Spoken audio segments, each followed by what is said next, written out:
সুপ্রিয় অনার্স চতুর্থ বর্ষের ছাত্রছাত্রীবৃন্দ, অনলাইন ক্লাসরুমে তোমাদের স্বাগত জানাই। আজকে আমরা মুক্তিযুদ্ধ বিষয়ক কবিতা থেকে প্রশ্ন উত্তর আলোচনা করব।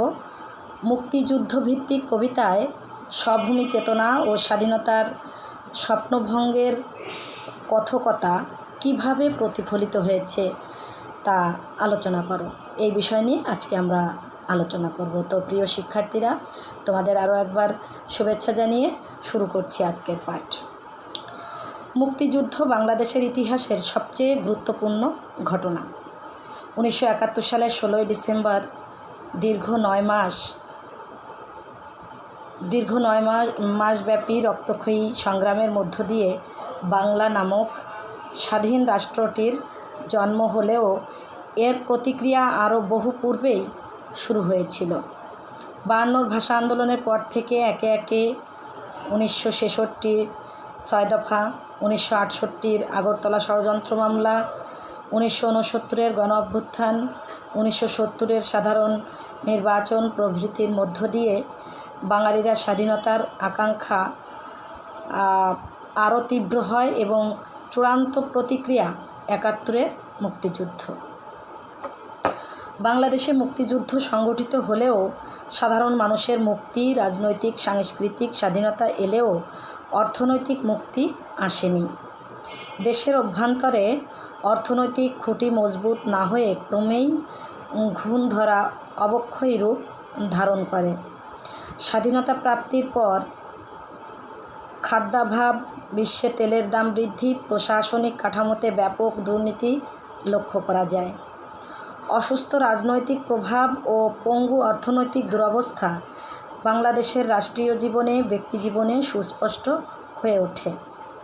এছাড়াও স্বাধীনতা অর্জনের দীর্ঘ 4 বছর যুদ্ধ বিধ্বস্ত দেশের বুকের উপর চলে অহরহ খুনখারাপি, রাজনৈতিক হত্যা, লুণ্ঠন, ব্যাংক ডাকাতি, ছিনতাই, জাতীয় নেতৃত্বে বিশ্বাসঘাতকতা, স্বাধীনতার মূল্যবোধ অবক্ষয়ের দিক নেমে আসতে থাকে। ক্রমে দেখা যায় দুর্ভিক্ষ, ম্লান হতে দেখা যায় স্বাধীনতার স্বপ্ন, আর সে স্বপ্নের ধরে ভাঙন। প্রতিটি মানুষের মাঝে ঘটতে থাকে স্বাধীনতার স্বপ্নভঙ্গ। মুক্তিযুদ্ধোত্তরকালে মুক্তিযুদ্ধের বাংলাদেশকে আমরা পাই না। যে বাংলাদেশের স্বাধীনতার জন্য বাঙালি পৃথিবীর বুকে সাহসী ও সংকল্প প্রাণ জাতি হিসেবে অভিনন্দিত, সেই বাংলাদেশের মানুষের কাছে স্বাধীনতার পথ যেন বরাবর আচ্ছন্ন হয়েছে। বাংলাদেশের আত্মার সংকোচন ও যেন ঘটেছে মুক্তিযুদ্ধের 9 মাসের তুলনায়। 75-এর আগেই দ্রুত মুক্তিযুদ্ধের মধ্য দিয়ে বাংলাদেশের স্বাধীনতা ও উন্নয়নের আকাঙ্ক্ষা হতাশায় পর্যবসিত হয়েছে। তবে 75-এর রক্তাক্ত পরিবর্তন সে হতাশাকে এবং আরও দীর্ঘস্থায়ী করে। শুধু তাই নয়, মুক্তিযুদ্ধের মধ্য দিয়ে বাঙালি যে রাজনৈতিক ও সাংস্কৃতিক উভয় স্বাধীনতাই অর্জন করেছিল তা ক্রমেই হারাতে থাকে। অর্জিত রাজনৈতিক ও সাংস্কৃতিক মূল্যবোধের অবক্ষয় দেখা দেয় একালের পরিধিতে। রাজনৈতিক স্বাধীনতা অর্জিত হওয়ার পরও বাঙালির জীবনে আশাভঙ্গের পটভূমিতে দেখা পাওয়া যায়। ফলস্বরূপ স্বাধীনতা উত্তর বাংলাদেশের কবিতাতেও প্রভাব ফেলে সে স্বপ্নভঙ্গের। রক্তাক্ত অতীত ম্লান ছায়ায় কবিচিত্তকে হতাশাবাদী করে তোলে। মুক্তিযুদ্ধের স্মৃতিজাত যন্ত্রণাকে সামনে রেখে তাই হাসান হাফিজুর রহমান যুদ্ধোত্তরকালে প্রিয় স্বাধীনতাকে প্রশ্নের মুখোমুখি দাঁড় করিয়ে বলে ওঠেন, ভোর আমার সহোদরের শাহাদাতের শোক চিহ্নে নিদারুণ, দুপুর আমার নিকটতম স্বজনের অপঘাত তিরোধানে নিরেট হাহাকার, সন্ধ্যা 30 লাখ বিলীন দেশবাসীর ছড়ানো অস্তিত্বে অন্ধকার, এবং রাত্রি মাতৃ হননের ভগ্নী পীড়নের লজ্জায় নিকষ স্তবক। হাসান হাফিজুর রহমান তার কবিতাকে রাজনৈতিক প্রভাব দ্বারা জীবনাবেগ ও তত্ত্বাবেগের সমন্বিত শিল্পরূপে উপস্থাপন করেছেন আমাদের সামনে। কিন্তু জীবন ও তত্ত্বের কোনো সীমার সীমার মধ্যেই তিনি তার সত্তাকে ধারণ করতে পারছেন না, কারণ স্বাধীনতা প্রাপ্তির কিছুকাল পরের সমাজ বাস্তবতা এক জটিল জিজ্ঞাসায় পতিত হয়। ফলে তিনিও শিকার হন সে জটিলতার। তিনি এজন্য যন্ত্রণা বিদ্ধ তার যে অস্তগূঢ় বাণী উচ্চারণ করেন তা যেন অস্তিত্বের স্বরূপকেই উন্মোচিত করে। গণতন্ত্রে আস্থা রেখেছি চিরকাল, ভেবেছি সমাজতন্ত্রে আত্মার মুক্তি, মানবতার স্বাধিকার। তবে সাম্য আজও সোনার হরিণ, গণ অধিকারের ওর ভয়ে ভীষণ অস্থির। কারো কাছেই বুঝি মুক্তির ছাড়পত্র নেই, হয়তো কোথাও মনুষ্যত্ব নেই বলে। তবু শহীদের রক্তে বারবার ভিজে যাচ্ছে মাটি, আমার আনুগত্য রাখি কোথায়, কোথায় রাখি আমি?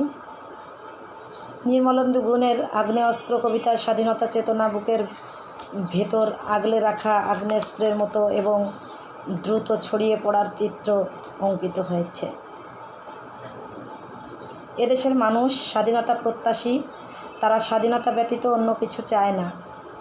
তাই কবি তার হৃদয়কে আগ্নেয়াস্ত্রের সাথে তুলনা করেছেন, যে অস্ত্রের বিনাশ নেই, আর সেই হৃদয়ই ধারণ করে স্বাধীনতার চেতনা। 1971 সালের নভেম্বরের মাঝামাঝি ভারত পাকিস্তান যুদ্ধের সুস্পষ্ট সম্ভাবনা দেখা দেয়।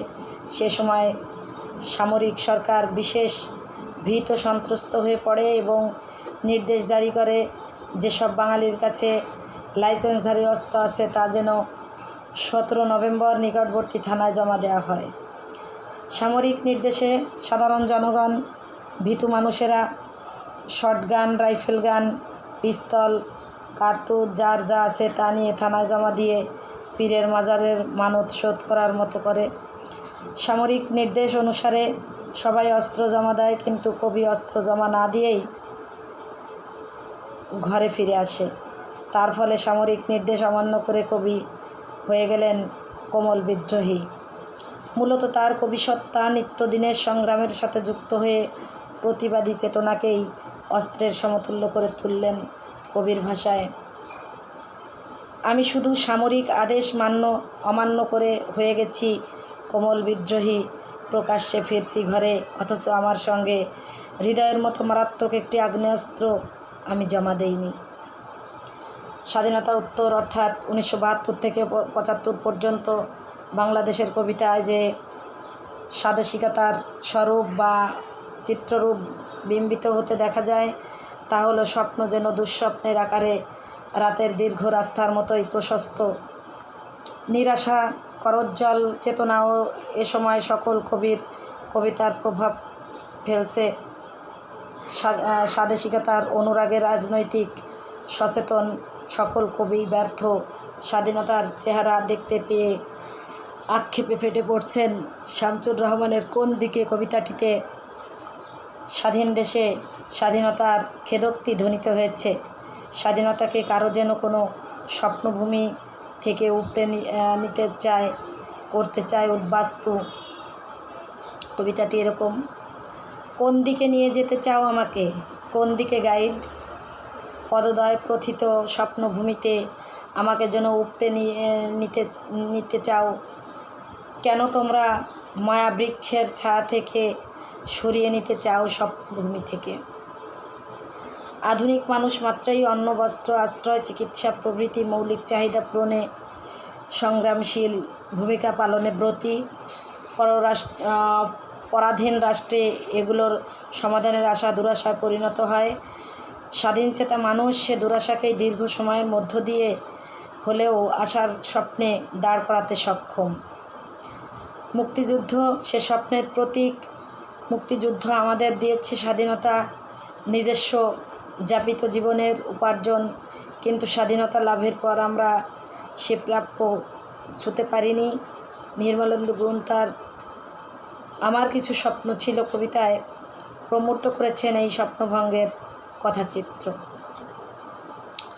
আমার কিছু স্বপ্ন ছিল, আমার কিছু প্রাপ্য ছিল, একখানা ঘর সবার মতো, রোজ সকালে এক মুঠো ভাত লঙ্কা মেখে খাবার, একজোড়া চোখ অপেক্ষমান, এই তো চেয়েছিলাম, স্বপ্ন ছিল স্বাধীনতার, আর কিছু নয়। অনঙ্গ বউ, একজোড়া হাঁস, একজোড়া চোখ, কোথায় তুমি কোথায়? শাহীন কাদরী, নাগরিক কবি।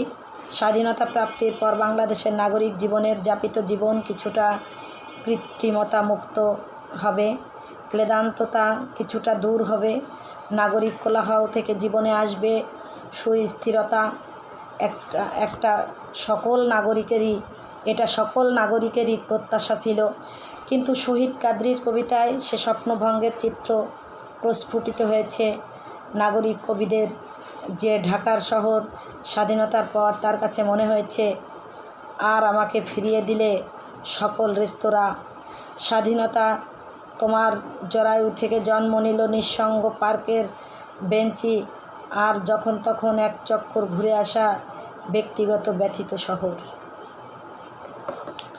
৭১-এর স্বাধীনতা সংগ্রাম বাংলাদেশের মানুষের অর্থনৈতিক মুক্তি, সমাজ কাঠামোতে মৌলিক পরিবর্তন এনে দেওয়ার কথা ছিল, কিন্তু যুদ্ধোত্তর বাংলাদেশে সাধারণ মানুষের জন্য অর্থনৈতিক মুক্তি আসেনি এবং রাজনৈতিক স্বাধীনতা সমাজ কাঠামোর কোনো মৌলিক পরিবর্তন ঘটাতে পারেনি।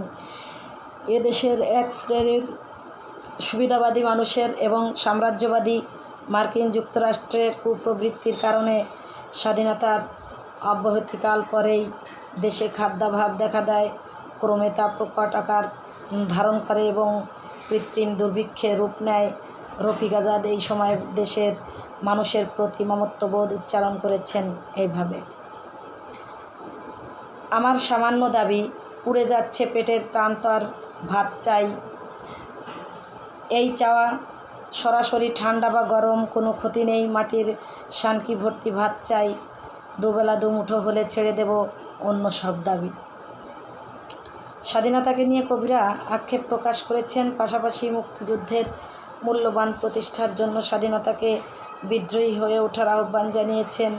নাসির আহমেদ তার কবিতা আজ তুমি, রুদ্র মোহাম্মদ শহীদুল্লাহ বাতাসে লাশের গন্ধ, কামাল চৌধুরী মুক্তি ও বিপ্লবের কবিতা, মাহবুব হোসেনের বিজয় আমার স্বাধীনতা, অনিক মাহমুদের নির্যাতিতা মা আমার প্রভৃতি কবিতায়। আমার কবিতা থেকে প্রশ্ন নামের এক ঝাঁক বর্ণমালা তোমারই উদ্দেশ্যে উড়ে যায়। কোথায় এখন তুমি? তোমাকে না পেয়ে ক্লান্ত প্রশ্নমালা ক্ষুব্ধ সমুদ্রের ঢেউ হয়ে ভেঙে পড়ে চেতনার মানচিত্রে।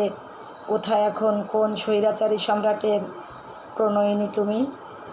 ফজলুল হক সরকার ৭১-এর মুক্তিযোদ্ধা নামক কবিতায় ব্যক্তিস্বরূপ উন্মোচিত করেন আরও বজ্র শপথে। তার বজ্র শপথে উচ্চারিত হয়, আবার যুদ্ধে যাব, শত্রুর ঘরে যাব, আবার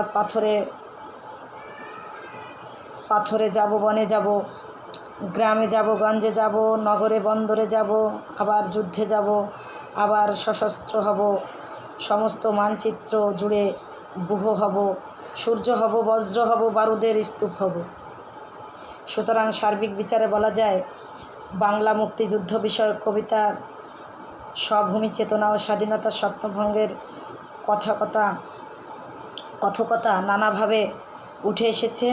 বিশেষ করে স্বাধীনতা পূর্ব এবং যুদ্ধকালীন মানুষের মধ্যে যে আশা আকাঙ্ক্ষা সৃষ্টি হয়েছিল তা পূরণের ব্যর্থতাজনিত হাহাকার বিভিন্ন কবিতায় পাওয়া যায়। তারপরে হতাশা কাটিয়ে আবার নতুন করে স্বপ্ন দেখা শুরু হয়েছিল বাংলা কবিতায়। সব মিলিয়ে বাংলা কবিতা হয়ে দাঁড়িয়েছে মানুষের চিন্তা চেতনা, প্রাপ্তি ও অপ্রাপ্তির নানা কিছু স্বপ্নরূপ। তো প্রিয় শিক্ষার্থীরা, এই প্রশ্ন উত্তরটা তোমরা আরও সুন্দর করে এখান থেকেও কিছু উপকরণ নিয়ে ভালো করে লিখতে পারো।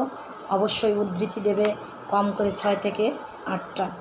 তো আজ এ পর্যন্তই, তোমাদের মঙ্গল কামনা করে শেষ করছি।